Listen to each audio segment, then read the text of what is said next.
name is Merton Auger, and I'm City Administrator for the City of Buffalo, and I've been doing this for 42 years. And I'm Lorene Bodine. I'm the Assistant Administrator, and I've been here about 39 years. Perfect. So we'll start off. I'm going to have 5 questions total. The first one is, how is Buffalo handling the issue of poverty in our city? I'll start out by that. First of all, we understand that everything we charge for, like fees and taxes, has an effect on somebody. And we know that people can't always afford the fees and the taxes, so we always keep that in mind when we're raising revenue or asking for revenue to pay for services received. So that's on top of the list of things that we consider is recognize that there's some people that can't afford to pay the bill and take appropriate actions from there. Mm-hmm.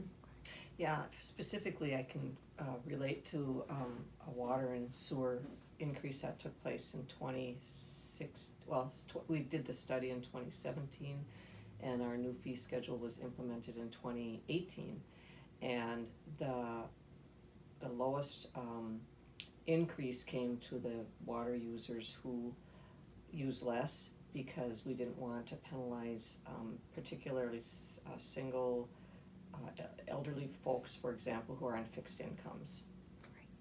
In addition, we work with the community center to make sure that people that need meals, and this pertains more to the elderly than anyone else, that need good nutrition, they can get it through the community center, and usually those are people that can't afford to feed themselves properly, or with a balanced meal.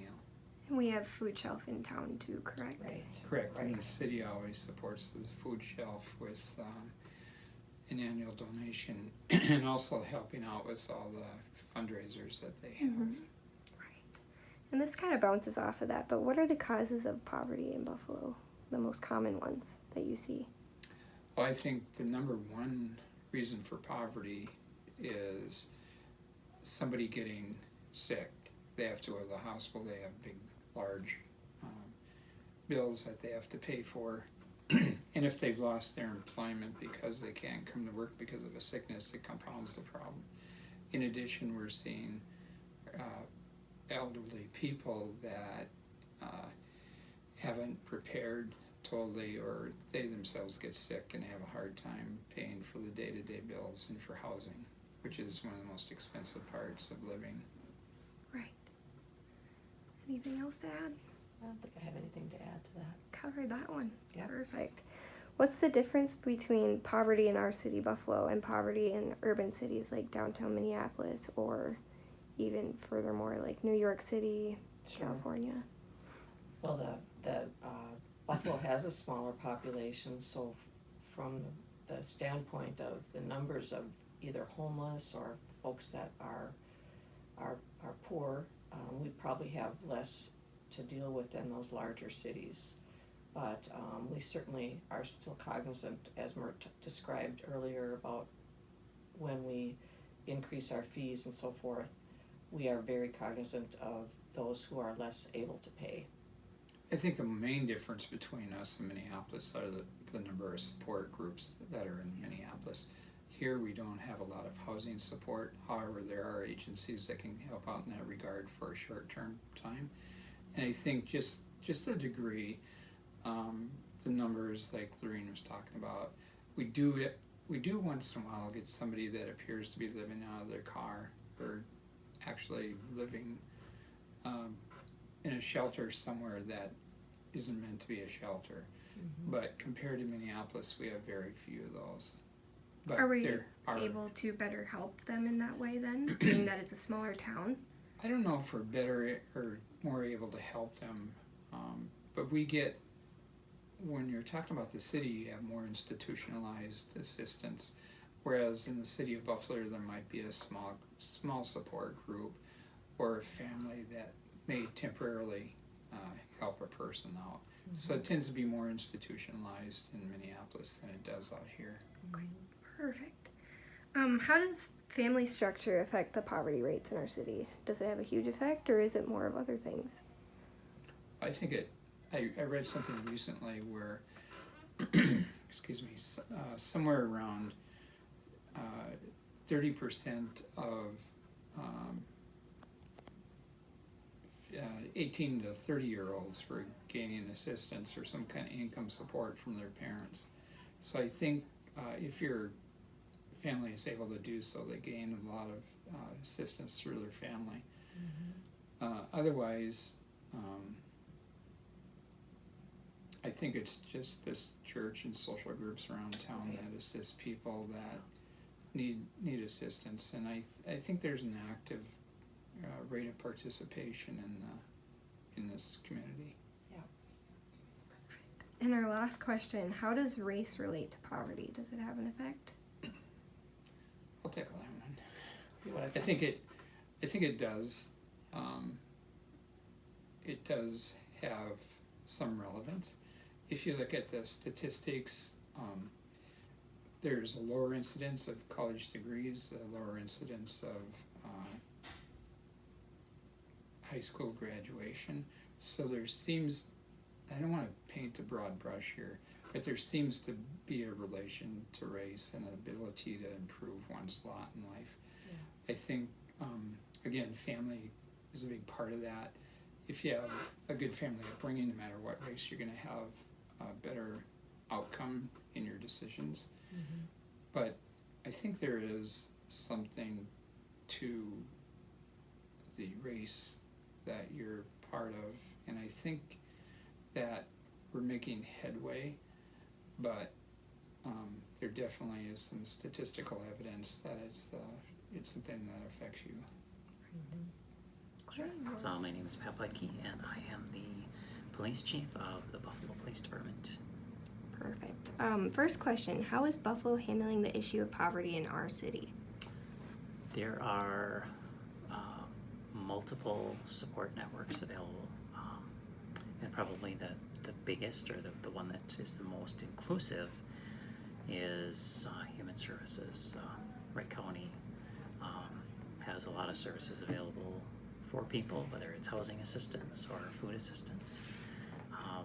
And then there are a lot of other secondary assistances, helping with family problems and things that tend to either come from or be part of poverty. So there's Human Services, and then beyond that, we have organizations like Loving, which is just one of many private organizations that help out in many ways. Loving, for example, if you were to go to them and need resources, they would provide you with goods, not necessarily money, but they may be able to provide you with furniture or clothing or something of that nature. So there are a lot of organizations like that. At the city level, what we try to do is try our best to network with those organizations that are already in place, support them, and then make referrals to them, and then also help them to develop their programs in any way that we can. And I know Marie and Lorraine had mentioned the Buffalo PD pullover donations. That is one really fun thing that we did. That's a small, something really small, except for those people that are impacted by it. So, at the time, and we've done it, I think 2 or 3 years.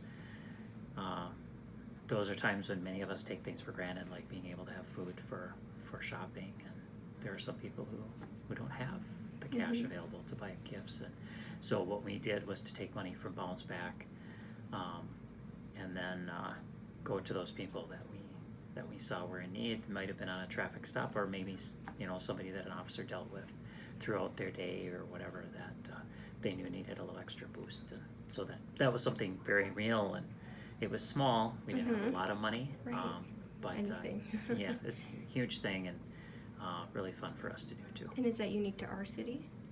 There are other cities that have done it. I think they call it different things in different places. They might call it Secret Santa or whatever. But as far as I know, there's nobody close by that does that. No other department. That's awesome. Yeah. So, second question, what are the causes of poverty in Buffalo? Or the most common ones that you see? I think the first one is going to be a lack of support. So the person who's in poverty either doesn't know about the resources available, so maybe whatever they grew up in, and maybe those weren't the best of circumstances, they don't know how to break out of that cycle. They don't know how to reach out to someone and get the support that they need to make their situation better. So I think that's the most common thing, is it's a cycle that when people get in it, they don't know how to break it. And they may even have someone tell them, well, why don't you try this, or why don't you try that? But because they grew up in that, they don't know what that looks like. They don't know how to do that. Encouraged goes Yeah. the whole part. Yeah. Perfect. Well, what is the difference between poverty in our city and poverty in urban cities like Minneapolis, or even far as like New York City, Okay. LA? In those larger cities that you mentioned, you're going to see, I think, you're going to see homelessness be more obvious. And part of that is just because there are more people. So just by there being more people, it's going to be more obvious. But it's more visible there. You're going to see, the condition of homes, or the condition of streets, the people that appear to have no means, sleeping where they don't have shelter. And it looks different here because you may think, well, it doesn't happen. We don't have a homeless shelter in Buffalo. We don't see people sleeping on a park bench, but it still does happen. It just looks different. Those people that are still struggling and living in poverty are just more hidden. And one of the things that's very common here with even kids in high school is that they end up relying on one person one week and another person another week for a roof over their head and food on the table, and they end up doing a lot of that moving around. But it doesn't mean they're not living in poverty. They don't have the things that a lot of us take for granted. So it may look different, but it is the same. It's just on a smaller scale. How does family structure affect poverty rates? Does it have an effect, or are there other things that affect it more? Back to when I talked about support, I think family structure, when people don't know what they don't have and don't know how to get there, don't know how to get what they need, I don't think there's any way to deny that if you had someone or somebody to help you and support you through that time, that you're going to be better off. So, family structure, it's very basic in fulfilling human needs. When we're little, we need someone to care for us all the time. When we're older, we care for ourselves, but we still need people to support us. And the more of that we have, the better off we are going to be. The happier we're going to be, and the more we're going to want to help others. So when that starts to fall apart, and we don't have people who can pick us up when we're down and show us a new way, and it doesn't have to be a traditional family necessarily, but it has to be, we all need help. And so family structure is very important, and I think especially, again, for those people that don't know the cycle that they're in, they especially need someone. They would do really well, I think, most of them, if they had somebody to care for them. And that's where family structure, again, would be key in kind of breaking that cycle. Okay. And final question, how does race relate to poverty in Buffalo? If you look at the statistics when they when they do statistical data on this, there's no denying that there's a connection between race and poverty. I haven't studied that to the point that I could really answer your question, other than to say, again, generally, when the family structure isn't there, when there's not a support network there. And I think one of the things that I do remember from reading through that data that I thought, regardless of race, but I know it has a connection to race. When you feel isolated, when you feel like no one cares about you, you are less likely to reach out for help. Mm-hmm. And that, I think, is the connection that I am familiar with when it comes to race and poverty. Is there is this, you know, there's something that happens where there's a disconnect where a certain race might feel like I'm not one of them, I'm not part of them, and I think that happens here. You know, I like to think that we're very diverse and very race friendly. Like race shouldn't matter. We should help out those that need help. I think if you're on the other side of that though, and you are a minority, you may well feel like those people could help me, but they probably don't want to Right. because of who I am or what color my skin is. And so that in general terms is what I would see as being the biggest challenge, is breaking down that barrier and making that person realize your skin color shouldn't matter to me. Right. Doesn't matter to me. You know, we're here to help you regardless.